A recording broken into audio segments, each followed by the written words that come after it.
The Ball Guy Show starts right now. Hope you enjoy the show. Make sure you like, share, and subscribe. Title of the book, first of all, let's talk about Wepa.fm. This show is featured on Wepa.fm. Check out the station. It is your official bilingual internet radio station. Shout out to DJ George Ojeda, John Pito. Thank you for everything you do, and for all the great music you put out. It is my go-to radio station. Also, Destune Records. Go to Destune Records. Check out DestuneRecords.com. Check out all the great music they have. Also, if you have an extra $5 on the phone number, but if you are a recording artist and you're looking for a place to record, contact that number, 305-978-2650. They're in Miami. They will hook you up. Make sure you tell them the Ball Guy sent you. See, the Ball Guy sent you. All right. Joining me today is Jonathan Berent. He is the author. Jonathan, did I pronounce your last name correctly? You did. Perfect. Jonathan, thank you so much for joining me and taking the time to talk to me about your book, and about anxiety in general. I saw a couple of your clips earlier today. I was looking at some of your clips earlier because I know you do have a YouTube channel. You do have a website. For people discovering you for the first time, who is Jonathan Berent beyond the professional bio? Well, wow. Okay, so Jonathan Berent is 75 years old, and I've been doing this clinical work for about 45 years. I discovered social anxiety in 1978 per chance when I was doing some special education work.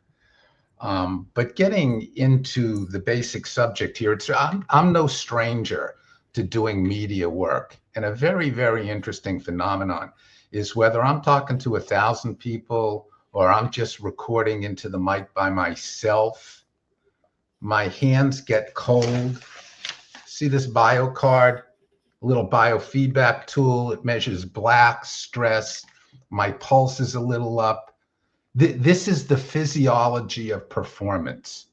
This is the energy that brings my patients into treatment because they don't accept it. They fight it. It represents something not good.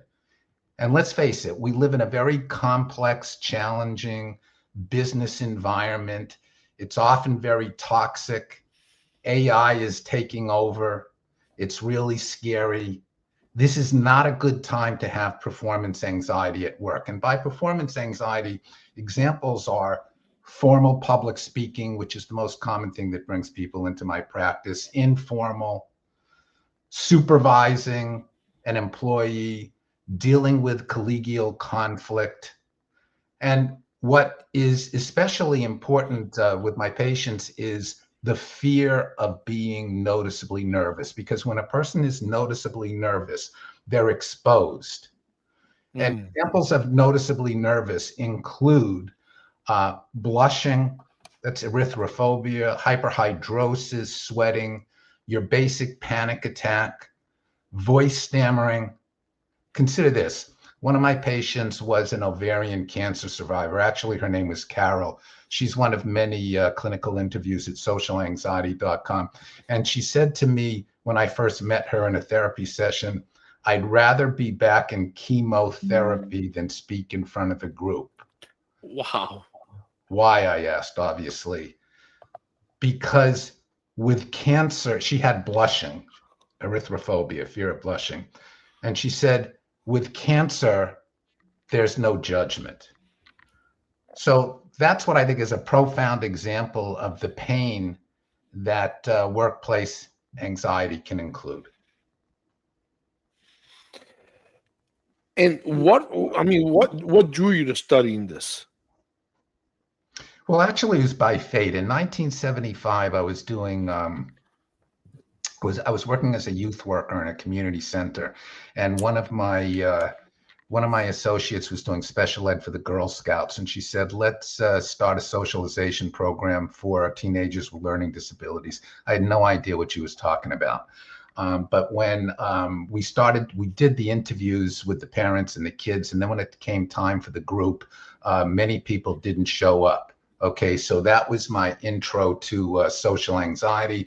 Then I did a lot of work with biofeedback, and that evolved into, my practice as it is now. When you're talking about social anxiety in general, it's all based on performance, and it's a spectrum disorder.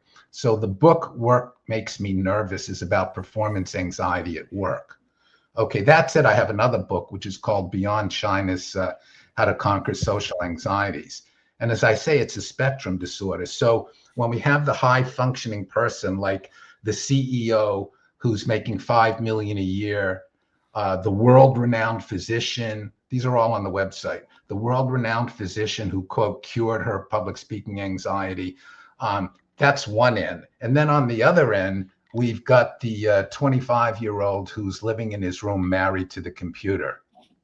Okay, totally different functioning levels. But it's a very complex disorder. And believe it or not, even though it's very common, it's one of the most common anxiety disorders in the world. The mental health professionals understand what it's about. Why do you think workplace anxiety has?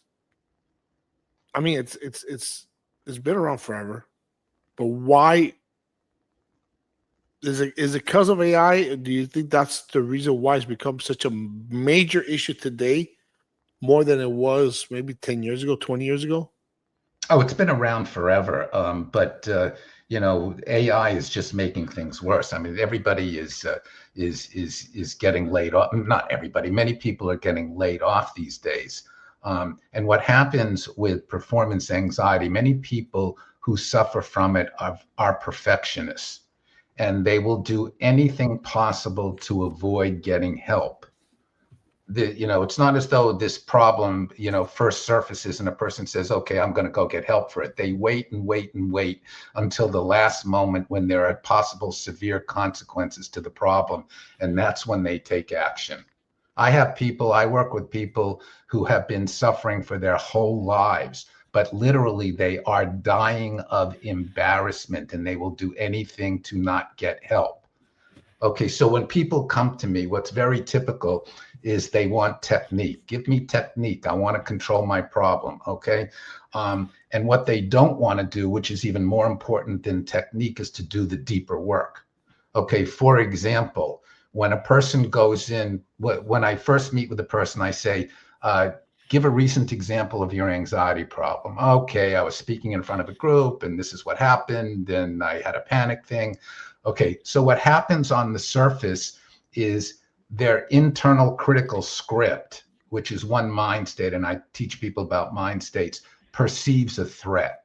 The threat is fear of judgment. When the fear of judgment kicks in, that creates adrenaline. When the adrenaline starts flowing, they have a negative association to it, and they say, this is not good, holy, you know what I mean? I got to get out of here. And that makes the adrenaline worse. Okay, that's section A on the surface. Section B, and the book goes into this in detail, on a deeper level, unresolved emotional content from their reservoir is being activated. One's reservoir is their conscious and not conscious past and present. For example, go back to the CEO making $5 million a year. He heads an insurance company with 5,000 employees. He comes to the clinical table with what's called a complex trauma, meaning that even though he's very successful and a really good guy, his self-esteem is at risk. And when we take a look at the origin of his problem, not to blame anybody. People say, don't blame my parents or whatever. Okay, but his father was a military physician. Okay, and when you go back into his past, there was a lot of critical energy that was related to his self-esteem and negative association to adrenaline. But let me give you the technique for people who are suffering from this. This is the adrenaline control technique, and I refer to it as surfing. You don't have much surfing in Texas, I don't think. Okay, Not at all. okay. Well, near the not where I'm at. I'm in Dallas. Okay, well, I'm here in East Hampton, Long Island. There's a lot of surfing. Okay, so here's the technique. Step number one, when you're going into a challenge situation, your adrenaline is going to be there, so don't waste any time hoping it's not. That's huge unto itself. Step number two, which is the hardest, is accepting it with the interpretation that it's your friend in power. Step number 3 and 4 together are the image of the surfer going with the wave and 1 or 2 diaphragmatic breaths. The surfing is a metaphor. The wave is adrenaline. You go with it and you're going to be in control. But the people who come to me are fighting it because it has a very negative association.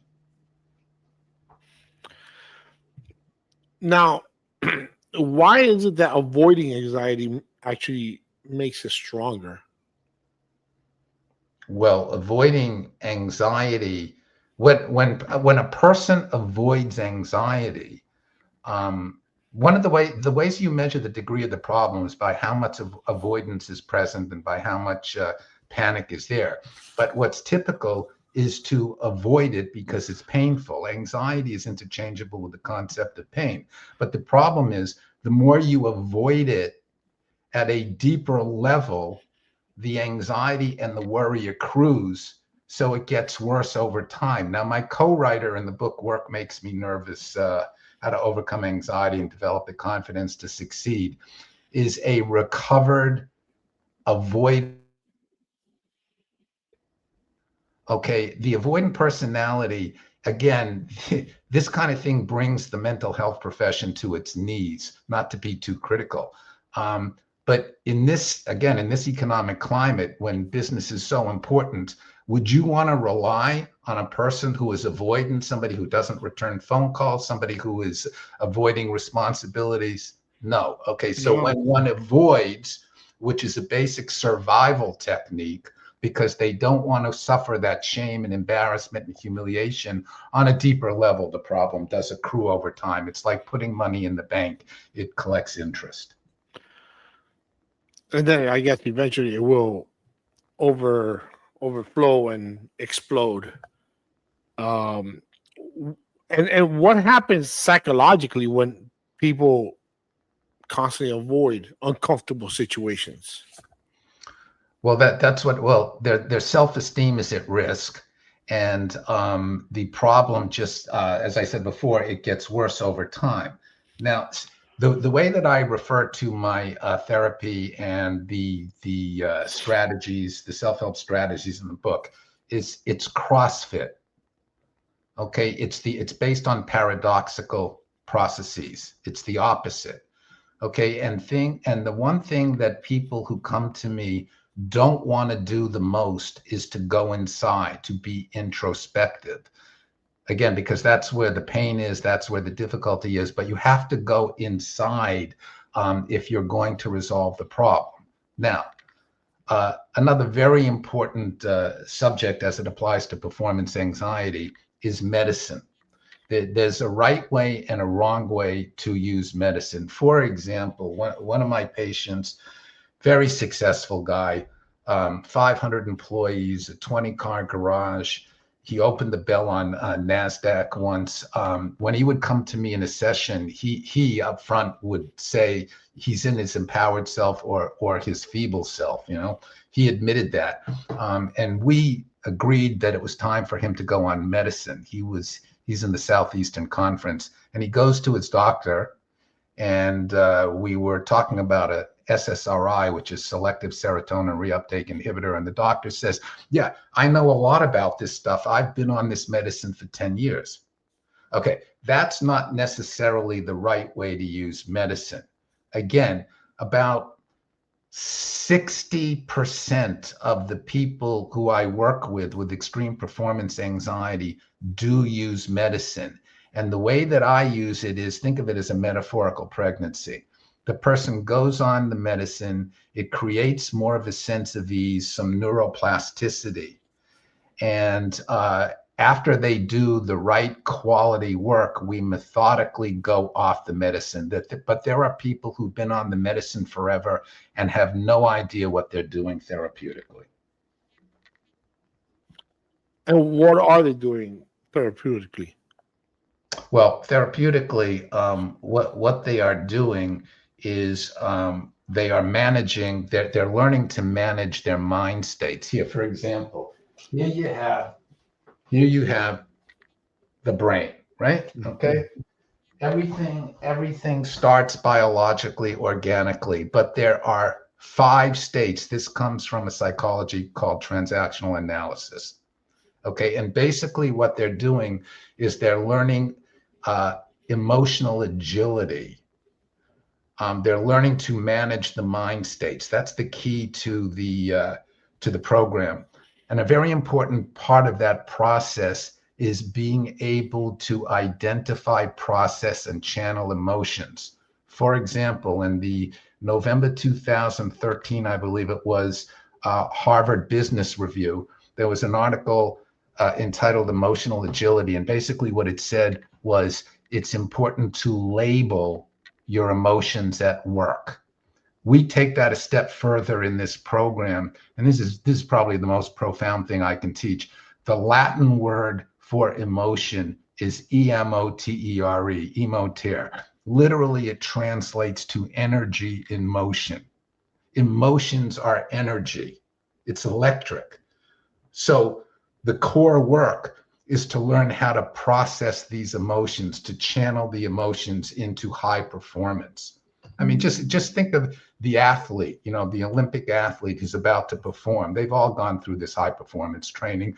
They've learned to accept the adrenaline, to channel it. It's the same thing for a skilled public speaker. They have to get up there and they have to channel the emotions, channel the energy. But there's a lot of emotion beneath the surface that is driving that adrenaline.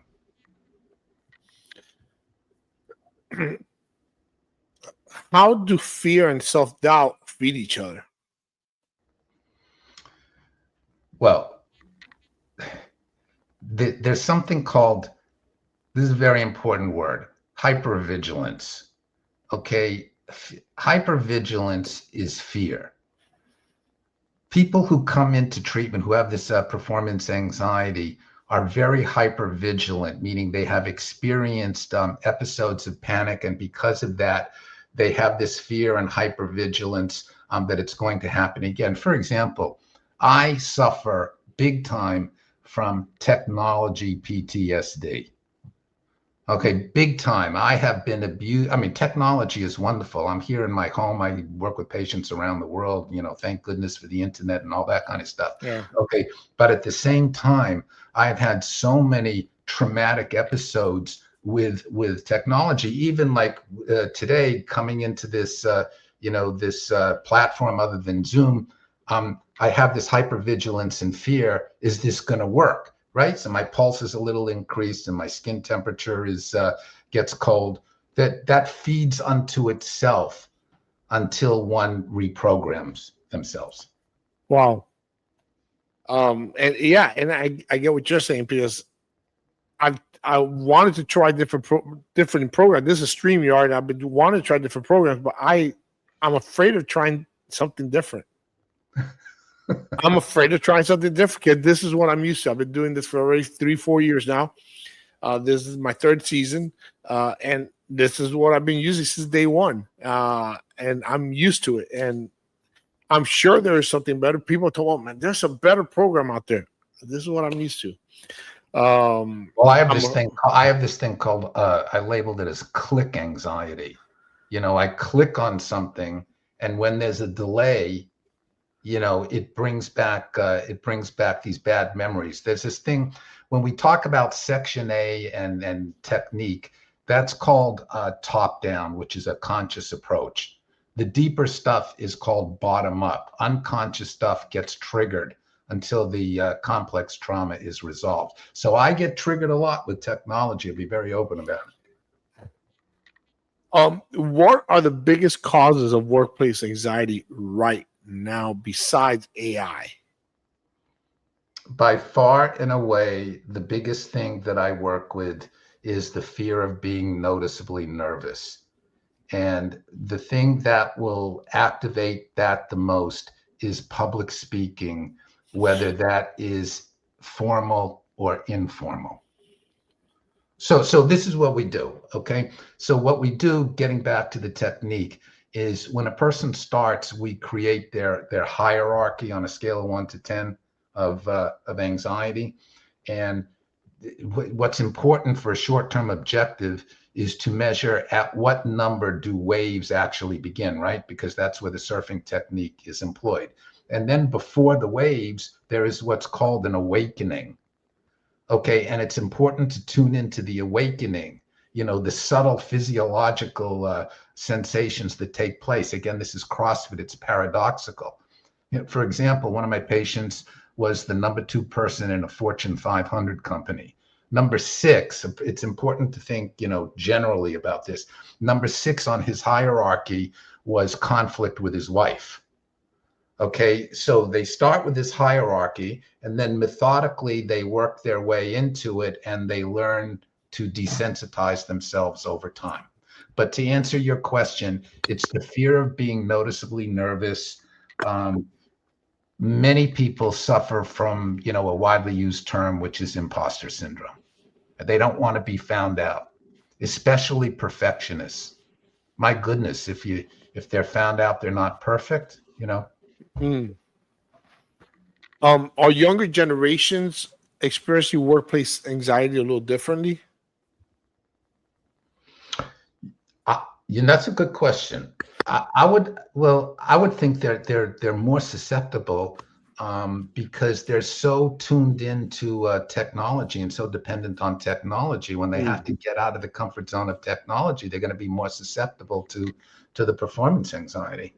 I mean, you want to hear a mind-blowing thing is texting. I mean, this is for me, I'm 75 years old. Texting has replaced talking as the most common form of communication. Wow. So when a person, and then there is this disorder. This is a whole nother subject, but it's related. There's this disorder called selective mutism. Selective mutism is a complex variation of obsessive compulsive disorder. Basically, it is so there's a global epidemic of selective mutism. When people have to go, get out of their technology comfort zone, they have to access neural brain pathways that they're not used to, and this can activate the anxiety. It's funny because I have received text messages and they are like almost like a book. It's a paragraph. And I go, I'm not replying to all this. I just pick up the phone and I'll call. Why did you reply to text? I go, it's too long. I don't like my fingers are too fat. Too much to reply. It's easier just talk on the phone. Now, listen, I want to ask you a question. You said anxiety is close to your heart or something like that. What is your interest in anxiety? Somebody close to me suffers from anxiety.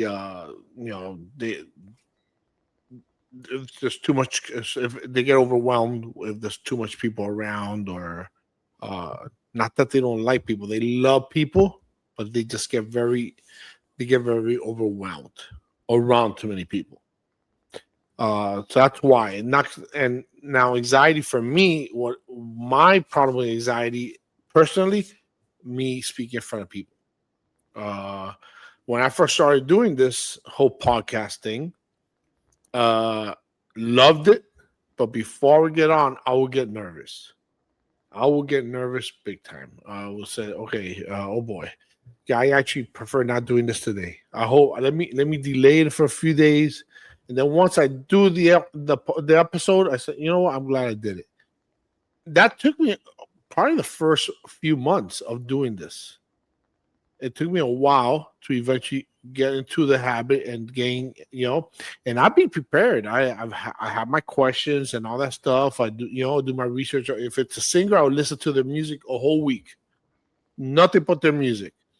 If it's a film director or a film actor, I'll watch all their films for a week. But still, I was still getting nervous about You know, even though it's through a screen, it's not public. It's not in front of 20 or 100 people. But public speaking, I still get nervous. If I go, if at church, I'd be asked to go up to the stage and give the announcements or something, which I've done before. I am sweating. My knees are shaking. I hope they don't hear my knees knocking. So that's me personally, but I have somebody really close to me who suffers from anxiety big time, to the point of it's very overwhelming. So that's why anxiety to me is so important, so dear to my heart. I understand. Yeah. So listen, what's the temperature of your hands right now? Well, it's a little warm in here. So no, they're good right now. They're good right now because again, I'm comfortable. I've been doing this. So this is my third season now. So I'm actually doing. You know, I love this. I'm you know, so. So going back to that little biofeedback technique, you know, the BioCard, which measures skin temperature. When it's black, it means stress. Okay, but then what's really important is the person has to differentiate between good and bad stress. The Greek word for good stress, EUSTRESS, good stress versus distress. I've done a 1,000 of these presentations. My hands are always cold when I start. That's vasoconstriction. And when it's cold, I guess that's good. Well, no, you see, it depends. That's what the person has to figure out. They have to figure out if it's good or if it's not good energy. Okay. Well, and that's another thing about.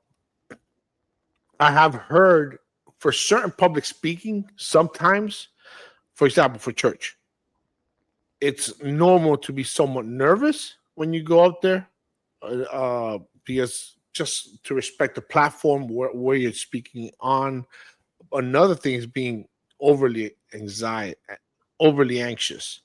You know, for example, at work, if I'm going to before I do a presentation or something, if I have to speak in front of people, even if it's through a Teams meeting, you know, like this, but with 20 people, 30 people, it's that is overly that to me, I get very anxious.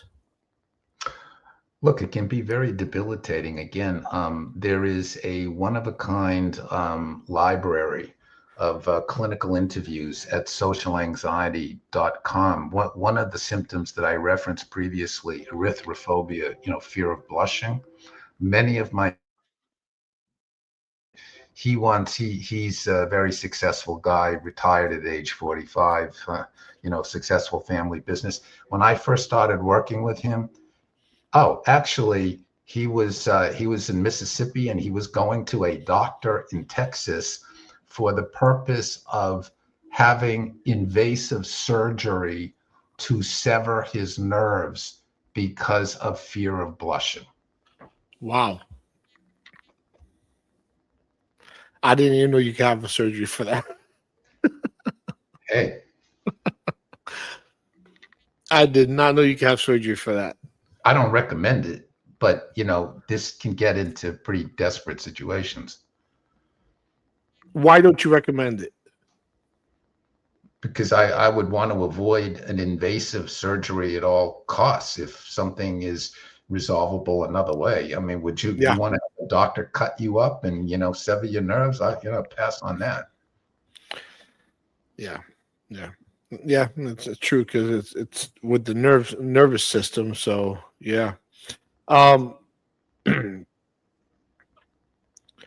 I mean, why are so many people afraid to speak up at work? For example, me, I just gave you that example myself of what, besides being, I don't know, for me, for example, I'm afraid of, I don't know. Honestly, I don't know what I'm afraid of. Tell me. I don't know what you're afraid of either. Okay. But in terms of why people are afraid to speak up, they're afraid to speak up because of this thing called panic. and the fear of being noticeably nervous. That's it in a nutshell. That's okay. There you go. That's my issue. Yeah, I'm afraid of being noticed. That people will notice I'm nervous. Up when I'm, whether it's through a screen or whether it's in front of 20 of my peers. Yeah, yeah. You hit it on the nutshell right there. Yep, you hit the nail on the head. Um, and why some people constantly feel like they're going to be exposed as a fraud? Because their self-esteem is at risk, and they have suffered from and this applies to the most successful of people. And this refers to what I referenced previously as complex trauma. And a lot of people, one guy came into therapy, he was 6'6", he was a minor league baseball player, and he said, your book was great, but don't insult me by saying there's something about my past that has to do with the problem. Okay, and what the thing about the past is how a person learns challenge self-esteem, and that can come from many sources. And that's the deep dive emotionally that is necessary if there's going to be any quality resolution to the problem. That makes total sense. It does make sense. It does. Let me ask you this: does remote work, especially now, remote work is huge nowadays because after the pandemic, can remote work increase anxiety for some people? Well, during COVID, when a lot of people were doing remote work, what happened was after like 2 years or so of doing remote, then the anxiety really got heightened when it was time to reintegrate into society. But it's different from person to person. One person can be on, in front of a couple of hundred people remotely and not have any, challenged anxiety. And the next person can be debilitated about it. So the chemistry is different from case to case. And what are some signs of someone being burnt out emotionally? Well, that's what burnout is, emotional and physical exhaustion. So a person is going to be more subject to burnout the more that they keep avoiding the anxiety. Again, it builds up over time. And then you get into things like, is the person using substances? I mean, look, that's very common. Alcohol tends to be the drug of choice for social anxiety, right? But there's a lot of inappropriate pharmaceutical use, which when not used the right way can create dependence and burnout also. But this is an exhausting, and it can be an exhausting problem. And the more that it exists over time, the more, it was a good question, the more a person can be subject to burnout. Can confidence actually be trained? I believe so. I believe so. Absolutely. How? First by exposure, by repeated exposure.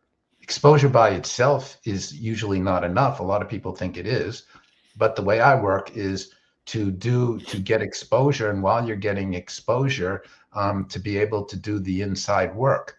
A lot of people, getting back to the mind states, a lot of people one of the mind states is called the nurturing self. Okay, nurturing is it means provide, support, promote growth. It's a multidimensional concept. And a lot of the people that I work with do very well. They do something really good.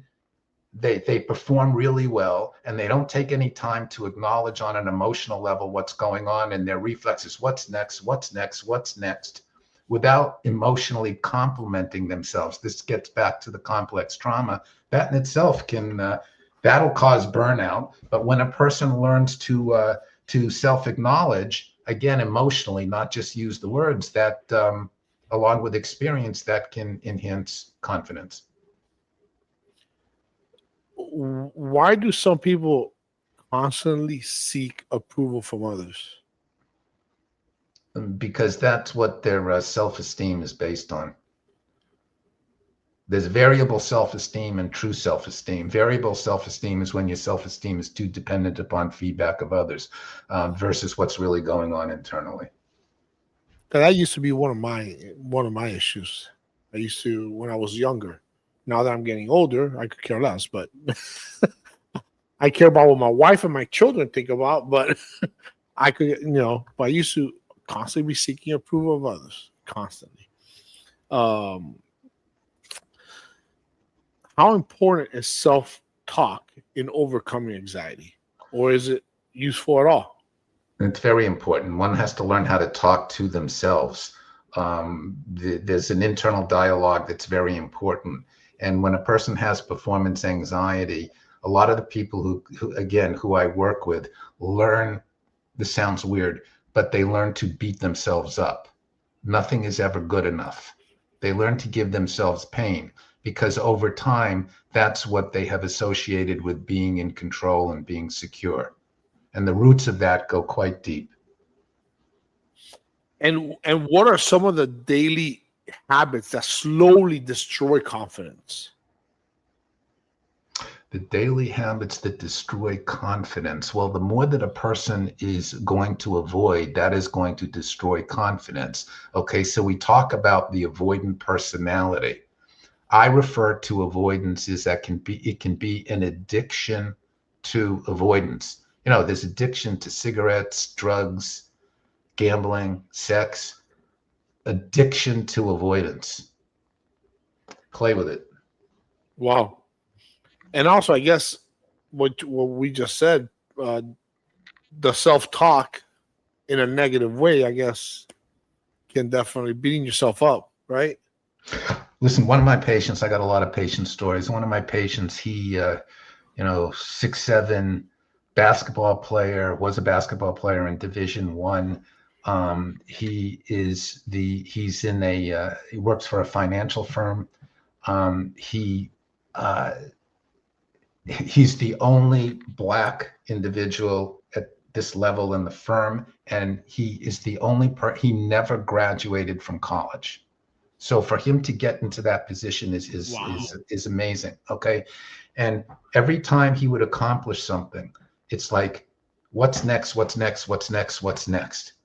Okay. So his self-talk is based on his self-nurturing, where he, with intention is the magic word. That's the effort of focus. Okay. With intention on a regular basis, learn how to take some time out and to meditate on the positives instead of going to the what's next reflex. Yes, self-talk is super important. Can successful people still secretly struggle with crippling anxiety? Well, again, and listen, this is a great interview, but I have another one in a few minutes. So, okay, but the world-renowned physician who cured her anxiety, the CEOs who are making millions, the top athletes. There's many interviews at my website, socialanxiety.com. Perfectionism is very much what drives this problem. Let me kind of leave you with a really great story. This is one of my favorite stories of all time. Okay, in therapy, everything is confidential, as you know. Okay, but some people have given me permission to use their name. So on my website, going back to selective mutism, right? There is an interview called Selective Mutism and Professional Baseball Player. So Kirk Reeder used to pitch for the San Francisco Giants. He actually, I think, still holds the record of winning the most games as a left-hander. This was many years ago. Again, I've been doing this for a long time. And we worked, this is before the internet, we're doing this over the telephone, and his daughter had selective mutism, but we resolved the problem. I taught the parents what to do, and I'm joking around with Kurt one day, and he says, and I'm saying, do you ever have a bad game, Kurt? And he says, I'm pitching against the Rockies. I'm losing 6-0 in the first inning. Nobody's out. What do you do? Then he says, I have to pitch every 5th day. So what I think about is, what do I have to do to be better the next time out? Now, isn't that the perfect winning psychology? Wow. Yeah. Okay, so you have to ask, what gets in the way of that? And the answer is too excessive an internal critical script, which is one of those mind states, and challenge self-esteem. Okay, and then here's the most important thing of all, beyond everything. Okay, so people with this problem, again, are experts at avoiding. Okay, they will avoid until there is a crisis. So here's the most important question. I'm going to put you on the spot. Do you know what your most valuable asset is? Your most valuable asset is not your bank account. No. It's not your education. It's not your house. Your most valuable asset is time. Time is not elastic. It doesn't stretch. And people with this complex anxiety disorder avoid and waste time, and it accrues. So now's the time to take action.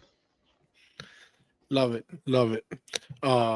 Jonathan, thank you so much for your time. Your Jonathan's website, where to get the book, all his books will be on the description of this episode, his YouTube channel. Make sure to check him out. Look him up. Are you still receiving new patients if people need to? Yeah. Okay. So there you go. Make sure you reach out to him. Don't let your anxiety get the best of you. Any lasting comment that you want to leave the viewers? You are not alone. Time is your most valuable asset. As much pain as you're in with this anxiety, it is resolved if you are ready to do quality CrossFit work. Love it. Folks, if you know anybody that might be suffering from anxiety, make sure you share this episode with somebody. Like this episode, share it, subscribe. This will help this episode reach those that might need to watch it. Jonathan, thank you so much for your time. I really appreciate it, folks. See you in the next episode.